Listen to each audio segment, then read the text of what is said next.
Hello students, तो बेटा आज का हमारा टॉपिक है फॉर्मेशंस ऑफ एसिड अनहाइड्राइड। ठीक है, तो इसके पहले हम जो भी रिएक्शंस पढ़ रहे थे वो सभी की सभी इन्वॉल्विंग बॉन्ड जो था ब्रेकिंग होता था OH के बीच में। It means that carboxylic acid के साथ में ये सब क्या होते हैं, रिएक्ट हो रहे थे। ठीक है, अब ये जो है फॉर्मेशन ऑफ एसिड अनहाइड्राइड, अब एसिड का और अनहाइड्राइड ये जो इसका मतलब जो फॉर्मूला है, जो उसको हम जनरल फार्मूला बोलते हैं, वो क्या है। इसके पहले हमने देखा है, अगर हम एसिड अनहाइड्राइड्स अगर देखते हैं तो उसके अंदर में आपको क्या आएगा, R C double bond O C double bond O R। अगर ये हमें क्या करना है, आइडेंटिफाई करना है, मतलब प्रोडक्ट के तौर पे मतलब आपको ऑब्टेन करना है, मतलब एसिड अनहाइड्राइड आपको फॉर्म करना है। ठीक है, अब यहाँ पे जब हम करेंगे तो यहाँ पे आपको क्या करना है, मोनो कार्बोक्सिलिक एसिड लेना है। क्या लेना है बेटा, मोनो कार्बोक्सिल। मोनो मतलब क्या होगा, जो कार्बोक्सिलिक एसिड है ये 2 टाइम्स आपको लेना है, मतलब सिंगल लेना है।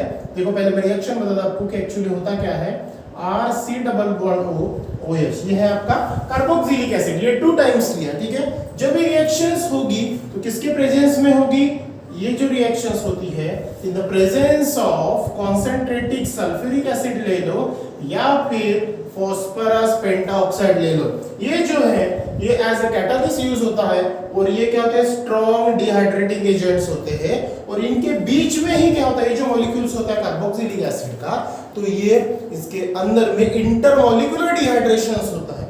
अब इंटरमॉलिक्यूलर डिहाइड्रेशंस का मतलब क्या होगा कि जो मोनो कार्बोक्सिलिक एसिड है, जैसे हमने 2 कार्बोक्सिलिक एसिड लिया तो इन दोनों में से क्या होगा, एक वाटर मॉलिक्यूल्स बाहर रिलीज होगा, और जब ये वाटर मॉलिक्यूल्स बाहर रिलीज होगा तब आपको प्रोडक्ट जो मिलेगा वो मिलेगा acid anhydride RC double bond O C double bond O R, और साथ में आपका वाटर मॉलिक्यूल्स क्या होगा, रिलीज होगा, और ये सब्सटेंस जो मिलेगा एसिड अनहाइड्राइड ये आपको मिलेगा। ठीक है, और ये है बेटा आपका कार्बोक्सिलिक एसिड।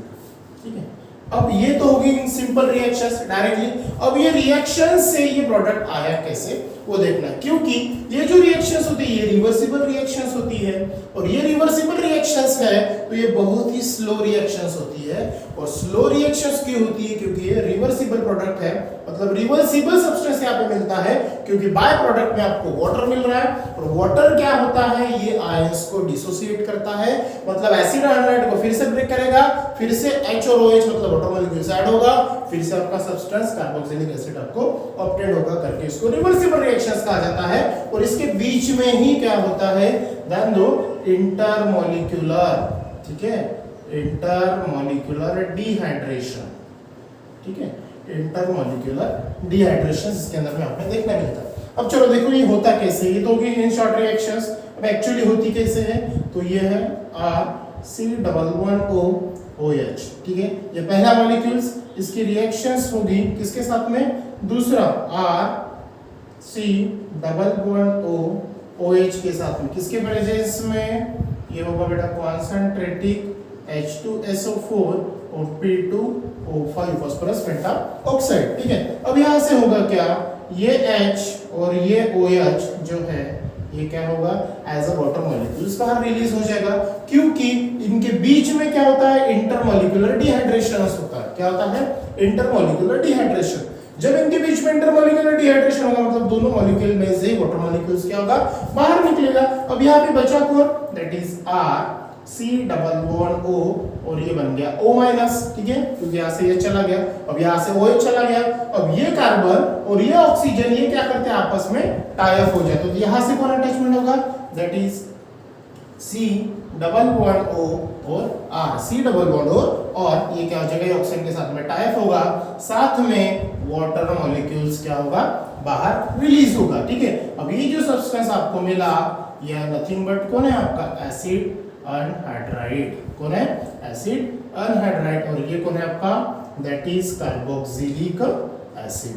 ठीक है, वो नहीं है कार्बोक्सिलिक एसिड। लेकिन ये जो रिएक्शंस होती है बहुत ही स्लो रिएक्शंस होती है, तो इंडस्ट्रियल लेवल पे ये जो रिएक्शंस है formation of acid anhydride with monocarboxylic acid ये यूजफुल नहीं होती है। तो फिर यूजफुल होने के लिए एसिड एनहाइड्राइड अगर ये बेटर यील्ड आपको चाहिए तो उसके लिए क्या होना चाहिए, जैसे रिवर्सिबल रिएक्शंस है तो वहां पे हमें कौन सी रिएक्शंस करनी पड़ेगी, इरिवर्सिबल रिएक्शन।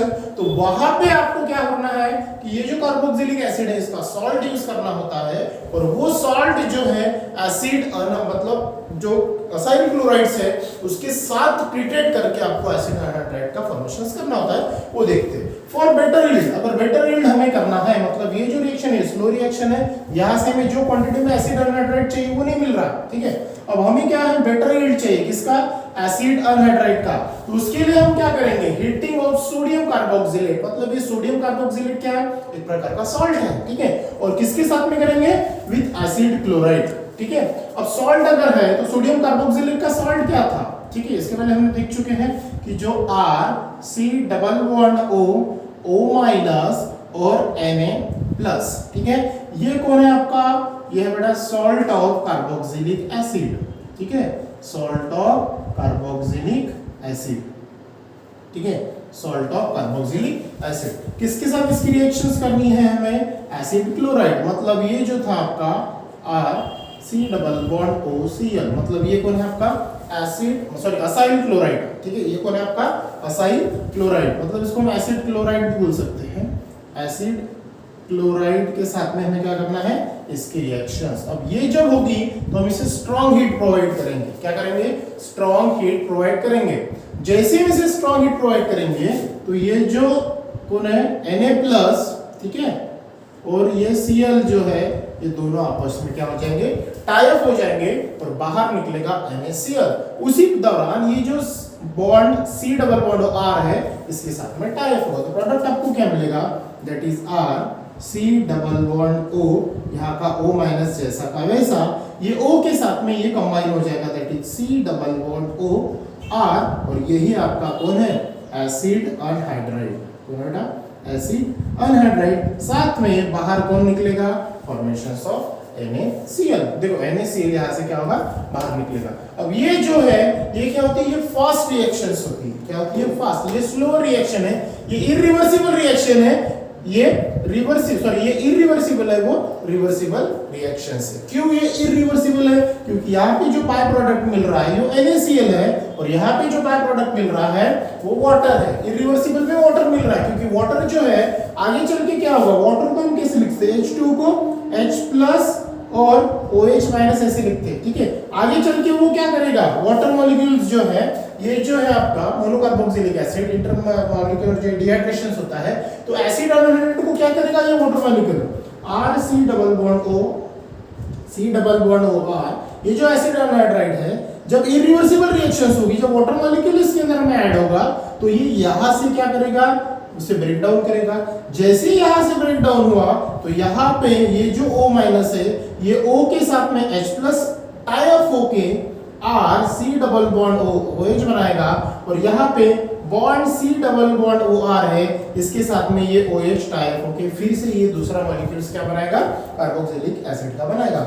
मतलब 2 टाइम्स ऑफ कार्बोक्सिलिक एसिड फिर से आपको मिल जाएगा, कहां पे, ये इरिवर्सिबल रिएक्शन में, ठीक है, सॉरी रिवर्सिबल रिएक्शन में आपको फिर से मिलेगा, लेकिन इरिवर्सिबल रिएक्शंस में यहाँ पे बाय प्रोडक्ट NaCl मिल रहा है जिसके चलते ये जो एसिड एनहाइड्राइड है ये आपका ब्रेकडाउन नहीं होगा। समझ में आया करके, ये जो प्रोसेस यूज होती है कार्बोक्सिलिक एसिड मतलब salt react with acyl chloride, ये इंडस्ट्रियल लेवल पे यूज होता है क्योंकि इसका मैक्सिममली क्या होता है वहां पे यूज होता है। और एक रिएक्शन से जो हम देखते हैं फिर से और एक देखना है, देखो यहाँ पे एसिड हुआ है, यहाँ पे असाइल चाहिए, ठीक है, असाइल क्लोराइड। अब नेक्स्ट अगर हमें देखना है तो ये जो असाइल क्लोराइड है, ठीक है, acyl chloride and sodium salt, ठीक है, इन दोनों का अलग अलग हमें रिएक्शंस करना है।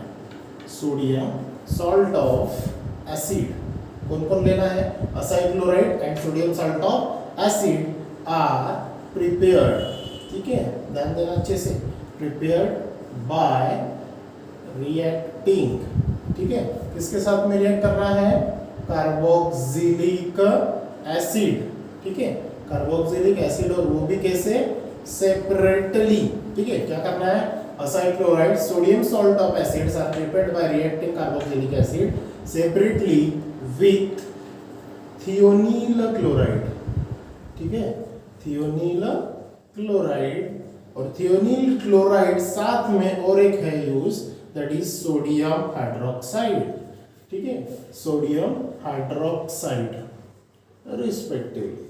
तो आपको क्या करना है, ठीक है, उन्होंने क्या बोला, असाइल क्लोराइड फॉर्म करना है, बाद में सोडियम सॉल्ट फॉर्म करना है, और इन दोनों को टाई अप करके फिर आपको क्या करना है, आपका फॉर्मेशन ऑफ एसिड एल्डिहाइड करना है। लेकिन सबसे पहले उन्होंने बोला है कि आपको कार्बोक्सिलिक एसिड के साथ में उसकी रिएक्शंस करनी है, ठीक है, कार्बोक्सिलिक एसिड के साथ में रिएक्शंस करनी है।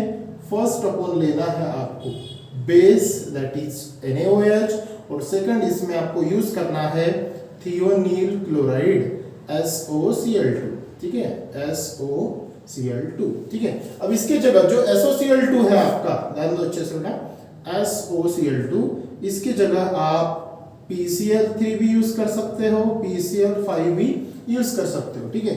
लेकिन PCl3 और PCl5 जो है ये इसके पहले, आपको पता है, इसके पहले हमने इसकी रिएक्शंस देखी है कि PCl3 और PCl5 में जो बाय प्रोडक्ट मिलते हैं फास्फोरस एसिड और फास्फोरस ऑक्सीक्लोराइड, ये दोनों के दोनों बाय प्रोडक्ट होते हैं और रिड्यूसिंग एजेंट होते हैं, मतलब इंप्योरिटीज फॉर्म में होते हैं।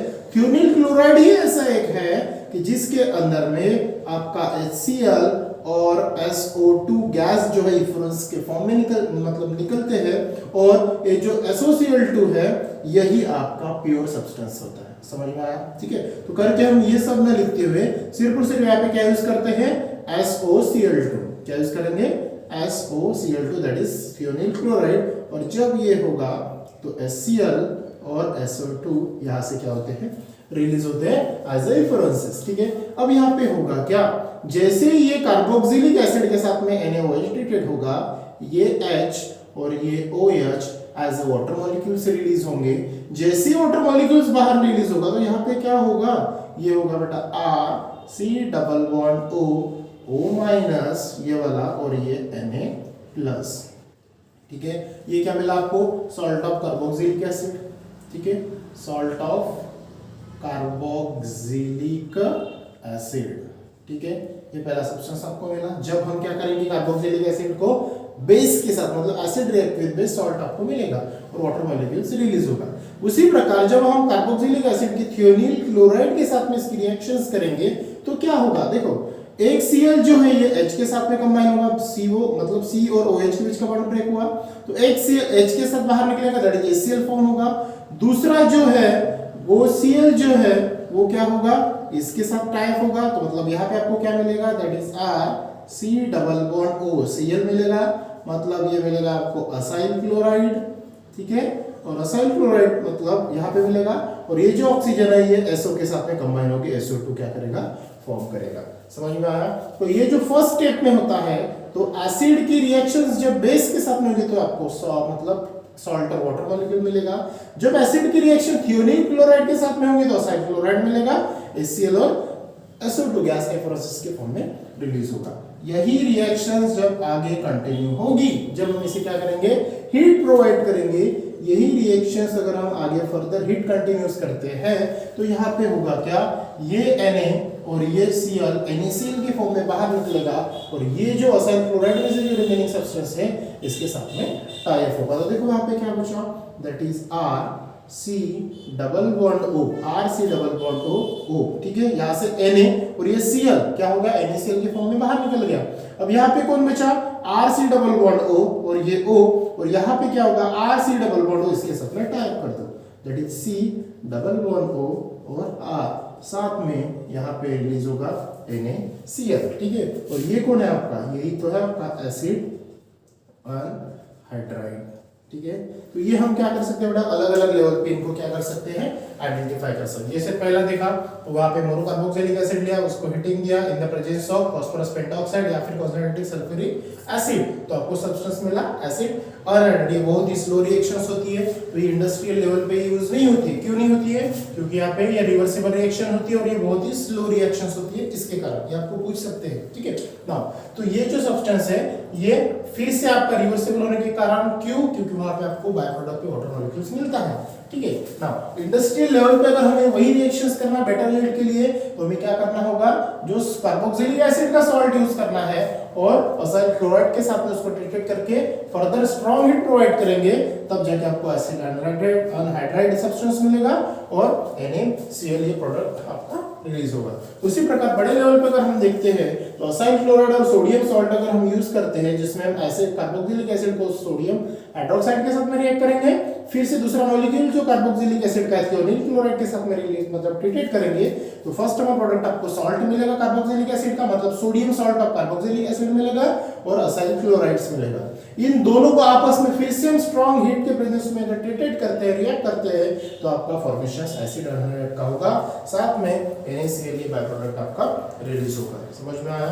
ये सिंपल सा टॉपिक था बेटा आपका formation of acid anhydride. Clear? तो नेक्स्ट टॉपिक जो है हम कंटिन्यू करेंगे लास्ट वीडियोस में। So thank you.